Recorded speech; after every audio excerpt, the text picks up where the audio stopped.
तो हमारा 7वें पार्ट में हम बात करेंगे प्लूटो के दार्शनिक शासक की। आपने देखा होगा प्लूटो एक एक अच्छे राज्य की स्थापना करना चाहता है, ठीक है? उसके लिए वो कई सारे नियम कानून बनाता है, जिसमें से एक है कि दार्शनिक शासक। तो आप सभी को पता है दार्शनिक शासक कैसे बनेगा? एजुकेशन सिस्टम के द्वारा। और इन सब के पीछे एक ही उसका विचार है, एक ही चीज़ है इन सब के पीछे कि एक आदर्श राज्य बने, है ना? एक राज्य की स्थापना करना चाहता है वो, जो मैं पिछली वीडियो में करा चुका हूँ।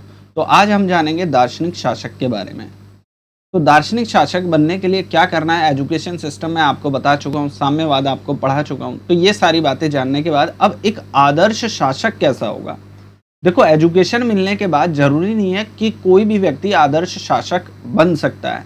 उसके लिए कुछ नियम है जो प्लेटो बताता है कि इन नियमों के द्वारा, यानी एजुकेशन पूरी करने के बावजूद भी कई सारे नियम है जिसको उसको फॉलो करना पड़ेगा।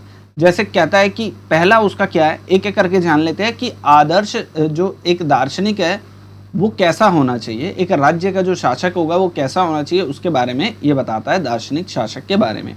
उसके पास ज्ञान और बुद्धि का आधार हो, मतलब ऐसा नहीं कोई मेंटली हो, ऐसा नहीं, जिसके पास ज्ञान और जिसके पास बुद्धि का आधार हो वही कौन बन सकता है? दार्शनिक शासक होता है।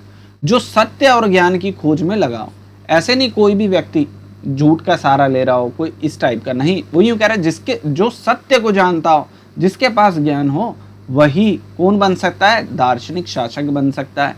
वह केवल भौतिक जगत में नहीं बल्कि आत्म आत्म यानी अंतरात्मा और सत्य के उच्च स्तरों को समझने में सक्षम हो। यानी वो व्यक्ति जो जानता हो कि सच क्या है, झूठ क्या है, सही क्या है, गलत क्या है, तो वो व्यक्ति क्या बनेगा? दार्शनिक शासक बनेगा। और ऐसे शासक न्यायपूर्ण और नैतिकतापूर्ण निर्णय लेने में क्या होता है? उनके पास कौशल होता है। कहते हैं ऐसा व्यक्ति दार्शनिक शासक बनना चाहिए जिसके पास ये सारे कौशल हो, यानी जिसको निर्णय लेना आता हो, है ना? जिसको नैतिकता है, नहीं है नैतिक, क्योंकि आपने देखा कि प्लेटो का जो पूरा का पूरा सिद्धांत है वो नैतिकता के आधार पर टिका हुआ है। तो दार्शनिक शासक जो होगा वो नैतिकता के आधार पर ही क्या लेगा? डिसीजन ले लेगा। न्यायिक प्रक्रिया जो उसकी होगी वो नैतिकता के आधार पर होगी। तो इसलिए कह रहा है कि एक दार्शनिक शासक को कैसा होना चाहिए? उसके पास ज्ञान होना चाहिए, उसके पास बुद्धि होनी चाहिए, ताकि वो डिसीजन मेकिंग अच्छे से कर पाए। तो ये क्वालिटी वो क्या कहता है? दार्शनिक शासक में होनी चाहिए। अब अगले पॉइंट में देख लेते हैं, अगले पॉइंट में वो क्या कहता है। कहता है राजनीतिक और नैतिक नेतृत्व, लीडरशिप क्वालिटी उसमें होनी चाहिए। कौन सी? पॉलिटिकल और नैतिक लीडरशिप क्वालिटी उसके अंदर होनी चाहिए। प्लेटो के दार्शनिक शासकों को राज्य के नेतृत्व सौंपने की वकालत की। प्लेटो क्या कहता है कि जो दार्शनिक शासक है ना, उसको राज्य का नेतृत्व सौंप देना चाहिए। मतलब अब राज्य का जो भी देख रेख करेगा वो कौन करेगा? दार्शनिक शासक करेगा। क्यों करेगा भाई? क्योंकि दार्शनिक शासक सच्चाई के प्रति समर्पित होता है। इसका मानना है कि इतनी कड़ी ट्रेनिंग के बाद, इतनी एजुकेशन के बाद, कड़ी ट्रेनिंग के बाद जो भी दार्शनिक बनेगा शासक, वो सच्चाई के प्रति क्या होता है? समर्पित होता है। और उसका नेतृत्व, जो नैतिकता होती है, जो नेतृत्व है, जो लीडरशिप क्वालिटी उसके अंदर है, वो नैतिकता के आधार पर है और न्याय पर आधारित है। वो यूं कह रहा है जो लीडरशिप क्वालिटी है ना एक दार्शनिक शासक की, वो नैतिकता के बेस पे बनी हुई है और उसको न्याय करना भी आता है। नैतिकता और न्याय दोनों के आधार पर उसकी क्या है? लीडरशिप क्वालिटी है। और वह सत्ता के लिए नहीं बल्कि समाज के कल्याण के लिए शासक बनना चाहता है। अभी आप बताओ, जब यूपीएससी में एक टॉपिक है ना अपना इंडियन सोसाइटी, तो आप वहां पर इस लाइन को कोड कर सकते हैं ना कि प्लेटो का जो न्याय व्यवस्था है उसमें भी वो किसकी बात करता है? नैतिकता और न्याय की बात करता है ना, जिससे सामाजिक कल्याण हो। अगर हमारे समाज में भी सब लोग नैतिकता पूर्वक अपना आचरण रखें, शासक वर्ग, शासक का मतलब जो भी प्रधानमंत्री वगैरह जितने भी हमारे पॉलिटिकल लीडर हैं, वो भी नैतिकता का अगर आचरण करें और न्याय व्यवस्था पर विश्वास रखें, तो बुलडोजर न्याय बहुत जल्दी से समाप्त हो जाएगा। और इससे क्या होगा? सामाजिक कल्याण, यानी हम लोग जो सामाजिक कल्याण के आधार पर बैठे हैं, हम लोगों का यही तो मकसद है ना कि हमें क्या मिले? सामाजिक कल्याण हो। हमारा क्या होगा? सामाजिक कल्याण। हॉस्पिटल खुले, है ना, ये सारी सुविधाएं हमें मिले, तभी तो समाज का कल्याण होगा ना। तो ये यूं कह रहा है शासक का मेन उद्देश्य क्या है? समाज का कल्याण करना। तो आपको समझ में आया होगा। ये अगला टॉपिक देख लेता है, थर्ड में क्या कहता है। ऐसे कई सारे पॉइंट है, देखो मैं सारे पॉइंट तो नहीं लिखवा सकता, लेकिन जो इंपॉर्टेंट पॉइंट है वो मैं आपको लिखा देता हूँ। क्योंकि यूपीएससी में जब भी क्वेश्चन आपसे मेंस में पूछेगा तो उसकी लिमिट होती है 150 वर्ड या फिर 250 वर्ड, है ना। ये 2 वर्ड लिमिट होती है। अब इससे ज़्यादा आपको लिखना नहीं है और एक टॉपिक में इससे ज़्यादा आएगा भी नहीं। थर्ड में क्या कहता है, अध्ययन, एजुकेशन सिस्टम और उसका क्या प्रशिक्षण, इन दोनों की बात करता है। कहता है दार्शनिक शासक के पास, यानी दार्शनिक शासक अगर किसी को बनना है, दार्शनिक शासक बनने के लिए प्लेटो ने कठोर अध्ययन यानी एजुकेशन जो स्टडी उसकी पॉलिसी है और ट्रेनिंग वो क्या है, जबरदस्त है। कह रहा है अध्ययन यानी स्टडी और ट्रेनिंग का सुझाव दिया है। आपने देखा ना कैसे 50 साल तक वो एक दार्शनिक शासक को तैयार करता है। उन्होंने कहा है दार्शनिक शासक को गणित, तर्कशास्त्र, दर्शन, अन्य क्षेत्रों की विशेषज्ञता हासिल होनी चाहिए ताकि वह राज्य को प्रभावी रूप से चला सके। तो वो दार्शनिक शासक में क्या क्वालिटी देखता है, एजुकेशन की क्वालिटी देखता है। उसकी ट्रेनिंग भी होगी और उसको स्टडी भी प्रोवाइड की जाएगी। और कौन प्रोवाइड करेगा, राज्य करेगा। याद रखना, एजुकेशन कौन देगा, राज्य देगा। यही तो हमने पढ़ा था ना इसमें। अब आगे क्या कहता है, स्वार्थहीनता और संयम। कहता है दार्शनिक शासक को स्वार्थहीन नहीं होना चाहिए। आपने देखा ना साम्यवाद के आधार पर कैसे वो शासक वर्ग और सैनिक वर्ग पर रोक लगाता है। साम्यवाद में आपने बताया ना पत्नियों का साम्यवाद और संपत्ति का साम्यवाद, 2 टॉपिक मैंने आपको पढ़ाए। अगर आपने नहीं देखा है तो पिछली वीडियो में जाकर देख लेना। तो दार्शनिक शासक को स्वार्थहीन नहीं होना चाहिए। अगर वो अपने स्वार्थ के बारे में सोचेगा, भौतिक सुखों के बारे में सोचेगा, तो वो शासक अच्छा शासक नहीं होगा। तो शासक वही होगा जो स्वार्थहीन होगा और जो भौतिक सुखों से दूर रहता हो, है ना। उसको सुख सुविधा नहीं चाहिए, जैसे 20,000 करोड़ का प्लेन नहीं चाहिए, है ना, 3-4 लाख का चश्मा नहीं चाहिए, है ना। स्वार्थपूर्ण नहीं होना चाहिए।